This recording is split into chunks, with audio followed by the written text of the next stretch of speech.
I think it's instructive sometimes to view things sequentially and also in order of difficulty. Example, it's hard to get into law school. It's harder to get through law school. It's really hard to get through with some form of distinction or recognition. But what might be hardest of all is crossing that stage, diploma in hand, and then launching a successful career. There's data to back up that assertion. A survey conducted by the legal recruiting firm Major Lindsey in Africa revealed that 45% of law firm associates believe law school did not adequately prepare them for practice. Now, to be fair, that's probably the case in many professions. There's no doubt that classroom and real-world scenarios differ. But it also makes sense to talk about how new lawyers, recent law school grads, can become ready for what's undeniably a competitive, demanding profession. In this edition of Perspectives and Pathways, we've assembled a Jones Day panel to discuss what new lawyers can and should do to chart a course for career success. Stay here. I think you're going to like it. I'm Dave Dalton. You're listening to Jones Day Talks. Shirlethia Franklin is an experienced litigator and former U.S. Department of Justice official. She litigates complex cases across a range of industries and advises clients on federal regulatory and policy matters. Shirlethia also heads Jones Day's New Lawyers Group, which she'll tell us about in a moment. And Ashley Gullett has served as the lead lawyer on numerous business transactions involving private and public companies and private equity funds.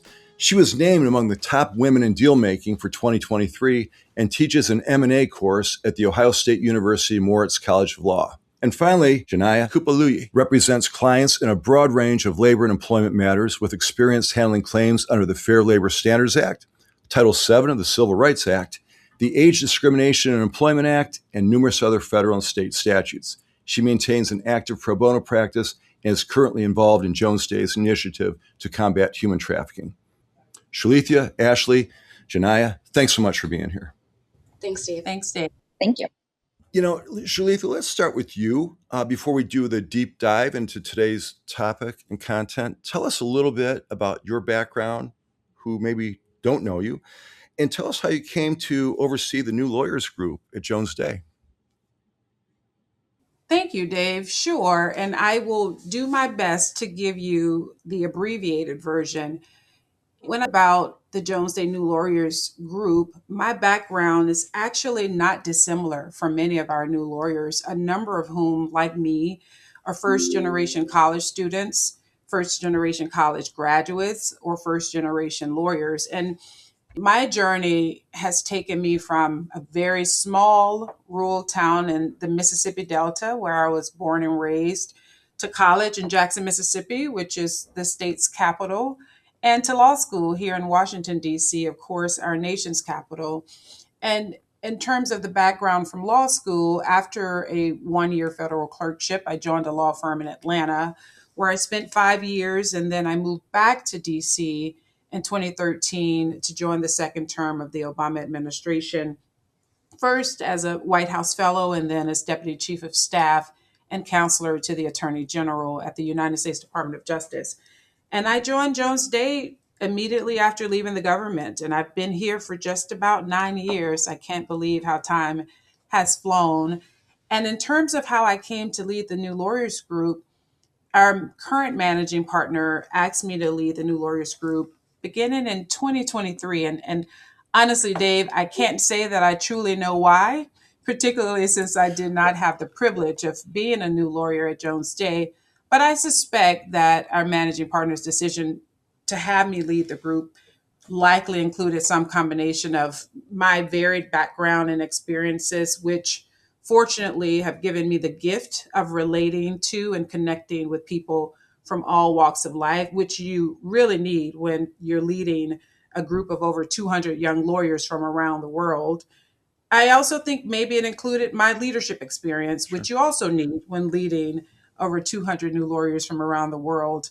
But probably most importantly, what I call my Mississippi bred warmth and kindness that I strive to bring to every environment and space in which I enter, which is critical when you're helping our new lawyers navigate this new world of big law and all the demands that it brings. So that's my best guess. Go back. I'm just curious, and sometimes I ask these questions that we kind of get offline a little bit, but I'd forgotten about your background in Mississippi. You go to college there, and then you land in law school in Washington, Yeah. D.C. Was that tough? Was that culture shock? Or were you just at that point, it's like, it doesn't matter? Well, how did that feel? Oh, Dave, I was a fish out of water. Yeah, you come from a little country girl in a town less than 2,000 to Washington, D.C. I touched down in Washington and thought I was in another continent. I had the benefit of interning on Capitol Hill one summer when I was in college. So that was my first exposure to Mm-hmm. DC. And I just fell in love with it. I was completely unfamiliar with DC. In fact, the trip to DC may have been my first time on a plane when I was in college. Wow. But there was something about the energy and the culture and the political nature and the leadership that I saw around me that just fascinated me. And I knew that I wanted to be here, even though there was a big adjustment for me coming from the Deep South to DC. But there was something within me. It actually awakened this zest and leadership qualities even more in me and seeing it. And so I knew that in order for me to grow and reach my fullest potential, I needed to get out of the environment in which I was raised and have this new opportunity. So I only applied to law schools in DC, and I ended up coming here for Howard University School of Law. So it was fantastic. And I'm guessing that experience you just described, or the couple of experiences really, probably makes you all that more relatable to the lawyers in the New Lawyers Group. And in fact, that's a nice segue into this. For people who don't know, can you talk about the New Lawyers Group at Jones Day, what it does, its mission, if you will, how it's organized, how it works, and so forth? And there's literally no one more qualified than you to speak to that. Well, thank you, Dave. You know, you started this session citing the Major Lindsay in Africa report stating that 45% of law students said that law school did not sufficiently prepare them for the practice of law. And with the New Lawyers Group here at Jones Day, we strive to do just that, prepare new lawyers for the practice of law. And we do that by not only helping to identify and fill gaps that may be missing Mm-hmm. due to the academic and theoretical nature of law school. And we do that with various trainings and hands on experience. But we also give them the time and the resources and the tools that they need to help them carefully determine what type of lawyer they want to be. Sure. So, all lawyers join in our US offices from law school and many in our offices outside the US. They become members of the New Lawyers Group, which we fondly call the NLG, for about a year and 2 years if you're international before joining a substantive practice.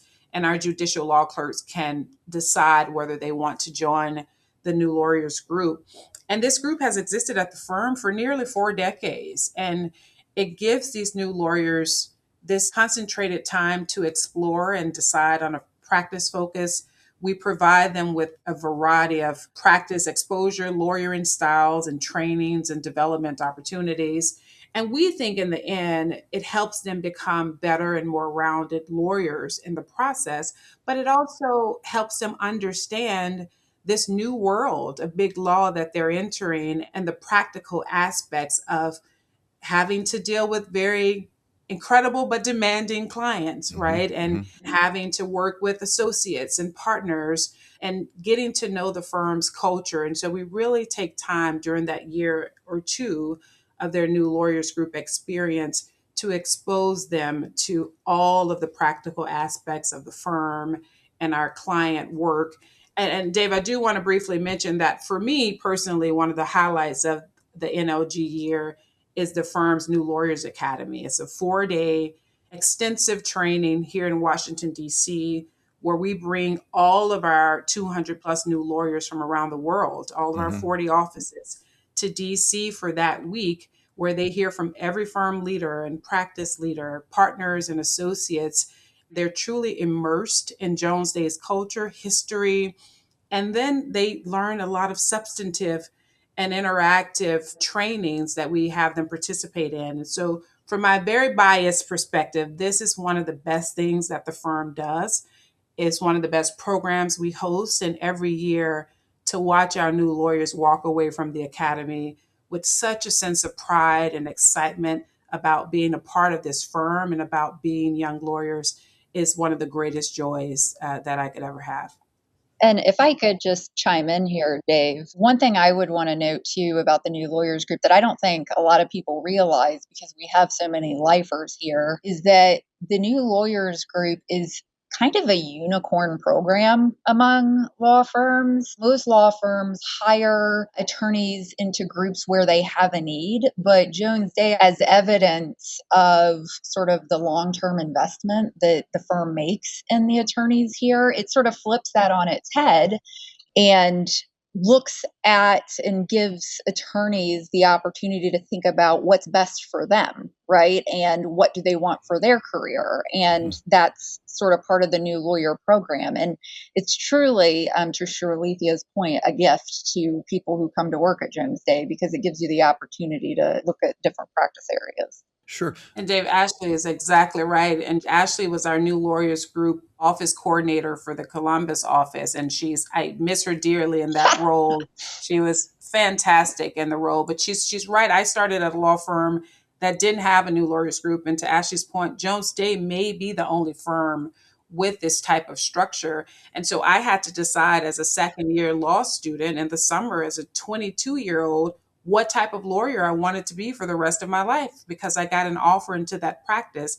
At Jones State, you get an offer for the firm, and then you have that year in the US and 2 years outside of the US to then determine what that substantive practice should be for you. And that's after you've had the exposure and the experience to be able to make that determination. Yeah, I do a lot of research for these programs. And as far as I know, no other law firm does it that way in terms of giving a new lawyer that year to figure things out. Because, by the way, that's not just good for the lawyer. That's good for the firm and by extension for the client. You're putting people in a position to figure out, here's where I'm going to be best. Here's where I'm going to be the best lawyer. Tom and I interview a lot of Jones Day lawyers, young partners, associates, whatever. They look back at the new lawyers group that year and at the academy with a lot of fondness. It's almost too much fun, I guess, or something. But some of them say this was like my favorite year at the firm, and I guess I kind of understand that. So I hope that doesn't blow the whole deal. But trust me, you guys are doing something right because it's appreciated on the other end. Well, let's stay with Ashley for a second. So Ashley, in addition to your practice at Jones Day, you're on the adjunct faculty at the Ohio State University, teaching M&A law and so forth. Yep. Great law school. But talking to the second and third years, especially the third years, you talk to them after the lecture is over, maybe bumping into them in the hallway, and they're asking you for advice. They want to know about Jones Day. And what are they feeling as a third year? Are they feeling ready to go attack the profession? Yeah, and it's a great question. And you're right. After the lectures, it's always a steady stream of folks that want to come and talk about their career. In my M&A class at the law school, I try to structure it in a manner that's as practical as possible because law school is not always hands-on or practice oriented. And don't get me wrong, the legal doctrine is important, but when you're getting ready to enter practice, understanding how the mechanics and the interactions and the negotiating and how the process work in practice is also key. So the short answer to your question is that students are excited, genuinely excited about becoming lawyers. Mm-hmm. You know, they've worked incredibly hard to get where they are. There's a real energy in the room when we talk about what comes next, and their favorite thing to listen to is war stories about M&A. But underneath that excitement, there's sort of a layer of insecurity, and a lot of it, to be honest, centers on the same thing, which is, am I picking the right practice group? Am I picking the right area? They sort of feel that pressure to have it all figured out before they even start. That's one of the hardest parts of making the transition from law student to lawyer. But again, that sort of flows into the new lawyers group and why that's such a critical piece. When I started at the firm, I thought I was going to be a litigator. And if it wasn't for the new lawyers group, I would have joined litigation, and I don't know the direction my career would have went. So you can come in, get real exposure to different types of work and different colleagues and make a more informed decision about where you want to build your career. Sure. And I understand the apprehension, the tension, whatever. You've spent 3 years of your life, and a lot of financial resources, getting ready. And it's like, geez, what if I picked the wrong practice? Am I doing this right? You kind of get, Yeah. I wouldn't say you get one shot, but coming out of law school, you feel maybe it's just pressure you put on yourself thinking, okay, I want to do the right thing. So again, NLG Yeah. might be a great resource.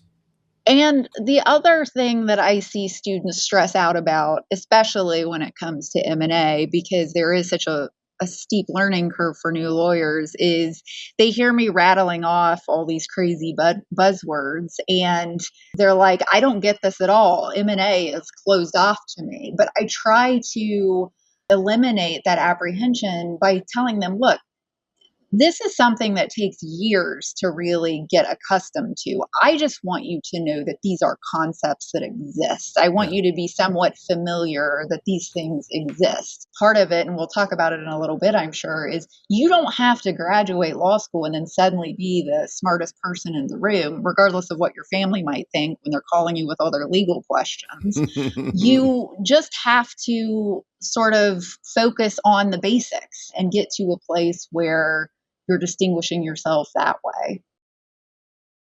Are there areas where you notice it's different now than when I was in law school? They're really good at this. Maybe they're more analytical. Maybe they're more worldly. Or are there areas where it's like, what? This is something that this particular generation of lawyers needs to shore up. And what are their strengths and weaknesses, I guess? There's a long way to get to that, I suppose. That's a more difficult question that I'm still trying to figure out, and Yeah. probably it would be good for a different podcast. But I think there are two things that I can think of. One is how COVID sort of impacted students, Yeah. especially, having to go to school at home, and how that sort of impacted their process for learning and interacting with teachers. And the other is just sort of the evolution of AI and how that fits into the learning process as well as practice. Both of those things, I feel like we're still watching how law students and their skills evolve, but it'll be interesting to continue to see. For sure. And I want to follow up. J'Niah, we are not ignoring you. I'm going to get to you in just a second, but Ashley just said something. Talk about AI for a second. AI is part of the train now for law students, right? I'm just wondering how the Mm-hmm. schools are encouraging the responsible use of AI as a student pursues his or her legal education. That's a very interesting question, and one that I sort of encountered in the most recent semester that we just wrapped up. It seems like most professors in law schools are restricting the use of AI in connection with the work that law students are doing.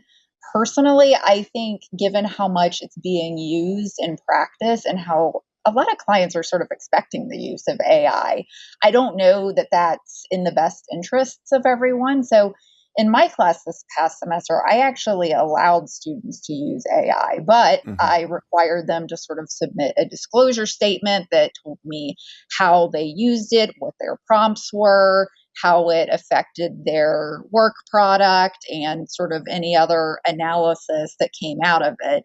You need some sort of practice and hands on experience with AI, sort of put you a little bit farther ahead than other graduating law students as well. But it seems like law schools are dipping their toe in this area, but only through providing access to AI materials that come with, say, Westlaw or things like that, but Right. not so much tools like Harvey, which are probably a little more Mm-hmm. helpful for purposes of practicing. Yeah, So it'll be an interesting thing to watch over the coming years. absolutely. And right, that might warrant another program at some point. Let's go to J'Niah, who's been patiently waiting for us. I didn't do that on purpose. We were going to get to I'm you. I hope ready. you. Okay, so you're about 2 years out of law school. That's right. Talk about the adjustment from law school to a working lawyer. Looking back, what concerned you most about launching your career, wanting to be an effective lawyer? What was worrying you, if I might say that? Yeah, when I joined the firm about 2 years ago, like you mentioned, the thing that concerned me most was the feeling that I didn't know enough, and also the pressure of wanting to have everything figured out from the start, which is what Ashley mentioned earlier. And by figured out, I mean knowing exactly how to handle every task that I'd be assigned. I remember walking into the office the first few months, just awaiting each new assignment that I got, but also being fully aware that there was a strong chance that I probably had never done what I was about to be asked to do. And also, I probably wouldn't have the answer right away. But the great news is that the firm teaches you what you need to know. The expectation was never that you arrive with all the answers day one. It's really just that you show up, you're willing to learn and grow as a Jones Day attorney, and really just say yes to new challenges, just take on different matters, stepping outside of your comfort zone even. And then day by day, you kind of gradually find your footing and it feels a little bit more second nature. Talk about maybe friends from law school that are at other firms.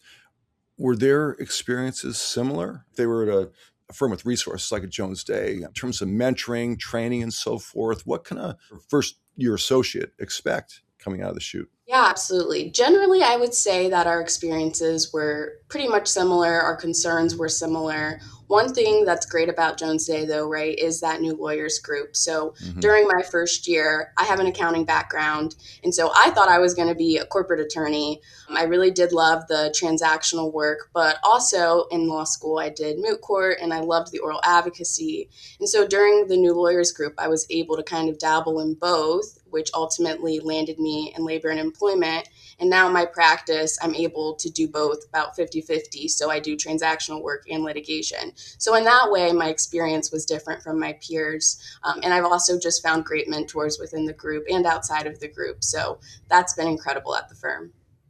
All right, here's our out of left field gotcha question. The survey I read earlier from Major Lindsay in Africa, 45% of law firm associates said law school did not sufficiently prepare them for their current role. Yes or no? Yes, I would agree with the survey data in the sense that law school teaches you how to think, but the firm teaches you the practice of law.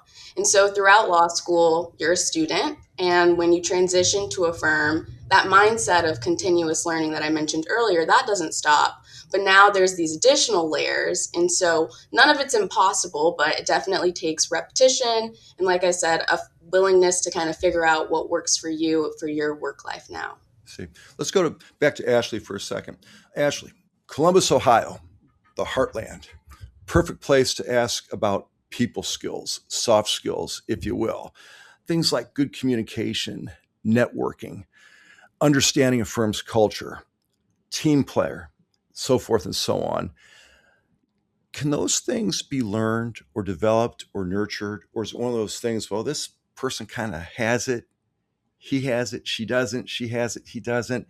Are those skills or traits something that you can improve on? 100% yes. Soft Okay. skills can be learned and improved. And I do feel strongly about that. And I think there is a misconception out there that some people are just naturally great communicators or natural networkers, and the rest of us are just out of luck, which in some cases, yeah, maybe like you sit back and think, wow, those people just know what they're doing. But that's not how it works. These are skills, not fixed personality traits. And like any other skill, they get better with practice. And practice does not make perfect because nobody is perfect, but practice can get you as close as you can get. And what I tell young lawyers is to put yourself in those situations on purpose. Don't wait for someone to hand you the opportunity. Go find it. Volunteer to take the first draft of the client email instead of just the research memo. Ask if you can sit in on a negotiation call and sort of see how those interactions go. Introduce yourself to someone at the firm event instead of standing in the corner with the people you already know. It's super uncomfortable at first, but that's the point. Growth lives in that discomfort. And the other thing I would say is that I don't think soft skills are really soft at all. Those are things that actually drive careers: communication, teamwork, the ability to read a room. So if you're a law student or a junior lawyer that's listening to this and you're thinking, well, I'm not great at this stuff. Well, good news. You can get great at it. You just have to be intentional about it and put in the reps. Because I can't let the South be undone by the Midwest. In terms of soft skills, I feel compelled That starts to off. chime in on this. I Uh, was just going to say Ashley's last point was spot on. Soft skills are often extremely underrated, but they really can be the secret sauce to your practice and the secret sauce to your success. Even if you think about it practically, the ability, for example, to display emotional intelligence when mhm. selecting a jury, if you are a trial lawyer, can be the difference between winning or losing a case. The ability to display great communication and calmness and navigating a client through different crises can be the difference between retaining that client or losing the client. The ability to display kindness but toughness when dealing with difficult opposing counsel can really be the difference between negotiating and resolving thorny issues versus taking them to court and potentially losing or not. To Ashley's point, they're not really soft. I describe them as essential. And if you get it right, it really will take you very far in this career. I was about to apologize, number one, for unintentionally marginalizing the South. I was going to apologize for maybe, because that was my term, soft skills, when I was putting together notionally the outline for this podcast. I didn't mean it pejoratively for sure, but that's the way people categorize those things. But you said it Oh, so they well. absolutely do. Oh, Yeah. absolutely. But these are essential. Yeah, if you want to be good, you better, Right. right? Right. You have to. But you're forgiven All you right. for the South. I, You I've, forgiven. it's been a long time. It's been a long time. Oh, I've got roots down there, Shirlethia. I'll tell you some stories sometimes. Let's go back to J'Niah. I noticed looking at your background, you're very active in pro bono work at Jones Day. Talk about that for a minute. That's valuable for an associate, isn't it? At all sorts of levels. Absolutely. Pro bono work has been a very meaningful part of my experience here at Jones Day. And I've had the opportunity to be involved in several areas. So, for example, I'm a part of the Start a New project, which holds one-day clinics across the country. And that's designed to empower survivors of human trafficking and domestic violence with skills and tools that they need to achieve independence and security. I've also volunteered with the firm's Veterans Discharge Upgrade File Review project, and that involves screening veteran files to assist with their appeals. And as a summer associate, I had the chance to travel to Laredo, where Jones Day helps at the US Mexico border. And I've also had the opportunity to provide labor and employment counseling for pro bono clients, which ties back to my day to day practice. These are good things. These are good things. And these are reasons that many people become lawyers, because you're helping human beings. You're at that Right. level. Having said that, doing that work on a pro bono basis, you're developing skills that are going to further your career and help you connect, serve all sorts of clients, pro bono or not. Is that right? That's exactly right.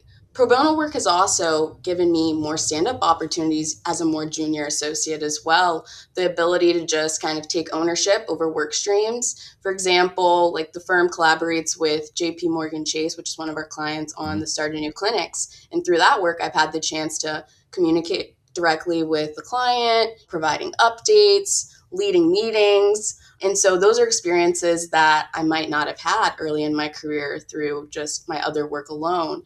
And as you mentioned, right, like on this broader level, pro bono work ensures equal access to things. And so it really strengthens the community's trust and also builds our own professional skills. And so it's truly one of the most fulfilling parts of being an attorney. You know, this is going to be an awkward segue, J'Niah. I should have asked this earlier, but I'd meant to ask you about adjusting to law firm life, the nuts and bolts part of it, the things that maybe aren't taught in law school and that maybe aren't readily apparent in terms of being a new lawyer. Time cards, billing clients, things that maybe aren't the most glamorous parts of the profession, but those things take up time and they've got to be done right. How do you adjust to those parts of the job coming out of law school? Yeah, as with anything in life, there's definitely a learning curve. I chuckled when you said time entry because I think that's attorneys' favorite thing to do. But using that as an example, some attorneys use like a timer feature to track their hours. Others, like me, prefer to handwrite throughout the day and then enter it into the system later. And so there's really no single right way, but it's truly just about finding what works for you and what fits your workflow and truly just sticking with that. When it comes to the other areas like time management and competing deadlines, I'm personally a believer in making lists and prioritizing by deadlines. So that kind of helps me stay focused and I'm moving things forward as efficiently as possible. To all of the things that I just mentioned, the key really is just staying organized and finding what works for you and not being afraid to ask for help when you need it. Well said. In fact, let's take that and extend it a little bit. We'll go over to Shirlethia, and she can talk about with the New Lawyers Group and with Jones Day in general, or any law firm with some resources and some reach. What sort of skills are emphasized in terms of developing and nurturing new lawyers? What do they need to know that law school just didn't do for them? It's a great question, Dave. And I think about that often as we are welcoming our classes of new lawyers every year. And we make an effort, and I think we mostly get it right? We recruit from the best law schools. We bring in the best and brightest law students around the world. And so we bring them here already with an understanding that they can do the work. Mm.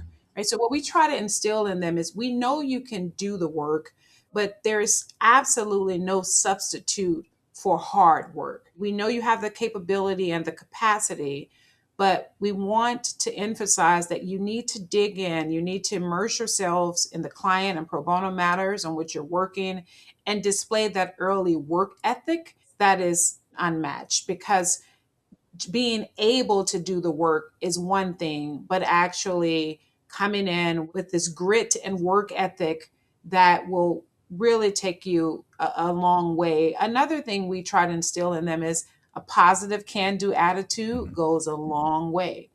Because even if you can do the work, you must have a willingness and an enthusiasm of doing it. And people love working with new lawyers who are excited about the work, who are excited to learn different areas of law and excited to dig into the cases and have a what can I do to help attitude.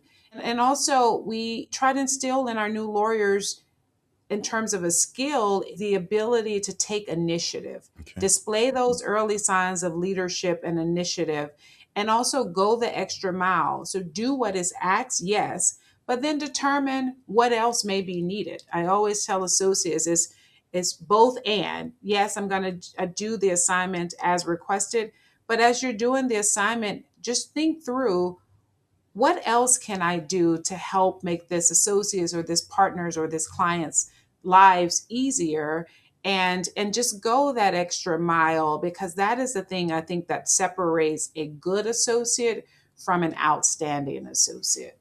That's great advice. Someone once told me you will never get in trouble for taking something off your boss's plate. So that's That's right. incredibly savvy. Probably a law firm is a great place to take on that kind of mindset for sure. Let's go back to Ashley and getting practical again for a second. Talk about some of the things a new lawyer can do to ensure they're on the right track in those first years out of school. J'Niah talked about pro bono work. Is it finding good mentors? Is it just concentrating, focusing as hard as you can on client service? What can a new lawyer do to make sure I'm on the path? Yeah. So all of those things you just mentioned are super important, but there are other sort of concrete things you can do early on that will set the trajectory for coming years. One, going back to the work product point, something I always see junior lawyers struggle with is the fact that their work product is inevitably going to be revised significantly by more senior attorneys. And that doesn't mean what you produced wasn't good or that you didn't produce something that was expected of you. Even more seasoned attorneys have their drafts revised. But you should take the time to sit down in a quiet room with the final product and understand the changes that were made and why. You can even use that as an opportunity to schedule a follow-up meeting with the assigning attorney to sort of understand those changes if you weren't able to figure it out. But that thought process of trying to work through and figure out why changes were made is a very helpful way to learn and grow from a substantive perspective as a practicing lawyer. Second, when you're early on in your career, your reputation is something that you really need to focus on building. You're not expected to know everything, but you are expected to be thorough, responsive, dependable. If you're going to miss a deadline, communicate early. If you don't understand the assignment, ask questions before you spend 10 hours going down the wrong path. And this is a big one. Take ownership and try to figure out how your piece fits into the larger puzzle. Those small habits, they compound over time into a reputation that will open doors. And I'd add one more thing, and that's say yes to things. And I'm not saying take every project that's offered to you. I'm saying if somebody invites you to a client meeting or a pitch or to be on some sort of committee for the firm, say yes, even if it's outside of your comfort zone or your practice area. Those are the moments where relationships form and where you start to understand the business of law beyond just the legal work. And you never know which yes is going to lead to your next great opportunity. Great savvy insight there. Appreciate that. Hey, you three have been so generous with your time. I did have one more question, though. I was hoping we kind of go around the horn on this one. Looking back, right out of law school, and J'Niah is just 2 years out. Ashley and Shirlethia, a little longer. But looking back, what do you wish you'd known coming straight out of law school? Ashley, let's stay with you. Go to you first. Yeah, and I know I've hit this a couple times, but it's really just the basics you need to excel at whenever you're starting out. When you're coming out of law school, you feel this pressure to be impressive, to show everyone how smart you are and to prove that, you belong, you're not an imposter. And I get that instinct. But what I've learned over the years is that, especially when you're starting out, is that nobody expects you to walk in and be the smartest person in the room. And what they do expect, and what will set you apart faster than anything else, is that you nail the fundamentals. And those fundamentals are not rocket science. It's kind of like what I just talked about. Be friendly and enthusiastic. When somebody gives you a project, don't act like you're being burdened, and take ownership. When a project lands on your desk, own it. Don't wait to be told the next step. I remember that one lawyer told me, pretend I'm not here. Like, I'm not your safety net. Think ahead and anticipate what needs to be done next. And if you're not sure, come up with a proposal for the next steps and ask the assigning attorney if that looks right, so you can execute and sort of run with it. That's pretty good. Pretend I'm not here. And that way you kind of extend yourself a little bit and lean in. I like that. I like that. J'Niah, what do you wish you'd known 2 years ago? Yeah, thanks, Ashley and Dave. So something I wish I had known coming out of law school, I guess it's more of a word of encouragement, which is that you are more than capable of thriving at Jones Day. If you're here, you were chosen to be here, and that means something. And what I've seen from my work is just outside of just trying your best on your work product, it's also having that good attitude, showing that genuine eagerness to learn. The work is not always easy, but the little things like being responsive and staying positive, that will carry you further than you think. So easy, but to actually take that to the workplace every day, you got to focus, right? That's great right. stuff. Shirlethia, take us home. Wrap us up. What do you wish you'd known coming out of law school in Washington, D.C. by way of Mississippi, which I won't forget ever? Thanks, Dave. And I'm actually just going to echo some and build on Ashley and J'Niah's comments. But I love that we jumped from J'Niah's 2 years to my almost 20 years out of law school. So I've actually been reflecting on this a lot. And I'll stay with the soft skills here in answering this question. What I wish I had known coming out of law school is very simple. And it was just to trust and to rely on and to never underestimate the simple but wisest life advice I got from my late grandmother, who only had a fraction of the education I've been blessed to have. And it's three things: be you, you are more than enough. Be kind, it costs you nothing. Be humble, you have no choice. And what I've learned over these past 20 years is that if you lead and show up with authenticity, kindness, and humility, of course, coupled with all the hard and technical skills required for our profession, but you will become not only the best lawyer, but the best person, the best colleague, the best advocate for your client. And I carry that with me every single place and space I enter, because those are the three pieces of advice that are going to continue to keep me moving forward. And I hope we'll continue to keep our new lawyers moving forward as well. I think we should leave it right there. Perfect way to wrap this up. So, Shirlethia, Ashley, J'Niah, thanks so much for being here today. Let's do this again sometime. I hope you enjoyed recording with us. You guys were terrific. This was great. Thank you so much, Thank Dan. you. Thank you. Thanks again. For contact information for Shirlethia, Ashley, or J'Niah, please visit jonesday.com. And while you're there, have a look at our Insights page. You'll find publications, videos, more podcasts, newsletters, news releases, and other interesting information. You can subscribe to Jones Day Talks at Spotify or wherever else you find your favorite podcast content. Jones Day Talks is produced flawlessly by Tom Conless. He keeps showing up. As always, we thank you so much for spending some time with us and hope you liked our program. I'm Dave Dalton. We'll talk to you next time. Thank you for listening to Jones Day Talks. Comments heard on Jones Day Talks should not be construed as legal advice regarding any specific facts or circumstances. The opinions expressed on Jones Day Talks are those of lawyers appearing on the program and do not necessarily reflect those of the firm. For more information, please visit jonesday.com.